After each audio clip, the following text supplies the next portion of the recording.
যুদ্ধবন্ধের দাবিতে শিক্ষার্থীদের স্লোগানে মুখর গোটা ক্যাম্পাস। চলছে পুলিশের সাথে ধাওয়া পাল্টা ধাওয়া। আরভিনের পর এবার ফের ইসরায়েল বিরোধী বিক্ষোভে উত্তাল যুক্তরাষ্ট্রের ক্যালিফোর্নিয়া বিশ্ববিদ্যালয়ের বার্কেলে ক্যাম্পাস।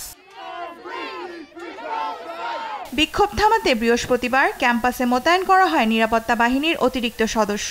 এতে আরও ক্ষুব্ধ হয়ে ওঠেন আন্দোলনকারীরা। পুলিশের পক্ষ থেকে অবরুদ্ধ ক্যাম্পাসের ভবন খালি করার নির্দেশ দেওয়া হয়। এক পর্যায়ে দুপক্ষের মধ্যে বাধে সংঘর্ষ, শুরু হয় ধাওয়া পাল্টা ধাওয়া, চলে ব্যাপক ধরপাকড়। গ্রেফতার করা হয় বেশ কয়েকজন শিক্ষার্থীকে। এদিকে ইলিনয় অঙ্গরাজ্যের শিকাগোর ডি পল বিশ্ববিদ্যালয় ক্যাম্পাসও উত্তাল ছাত্র আন্দোলনে। প্রায় ৩ সপ্তাহ ধরে তাঁবু গেড়ে ক্যাম্পাসে বিক্ষোভ চালিয়ে আসছিলেন শিক্ষার্থীরা। এক পর্যায়ে ক্যাম্পাসে শিক্ষার্থীদের অস্থায়ী তাঁবুগুলো ভেঙে দেওয়া হয়। এছাড়াও ছাত্রদের ক্যাম্পাসে ঢুকতে বাধা দেয় পুলিশ।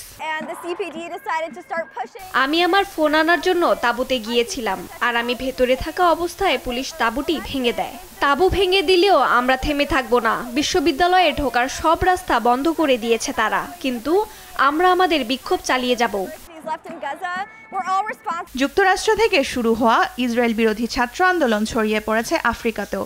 বৃহস্পতিবার উত্তর আফ্রিকার দেশ লিবিয়ার রাজধানী ত্রিপলি ও মিসরাতায় ফিলিস্তিনের পতাকা ও ব্যানার নিয়ে বিক্ষোভে অংশ নেন হাজারো শিক্ষার্থী। এ সময় অবিলম্বে যুদ্ধবন্ধের দাবিতে নানা ব্যানার ও প্ল্যাকার্ড হাতে নিয়ে ইসরায়েল বিরোধী স্লোগান দিতেও দেখা যায় বিক্ষোভকারীদের। দেওয়ান মুবাশশিরা হোসেন, নিউজ ডেস্ক, দেশ টিভি।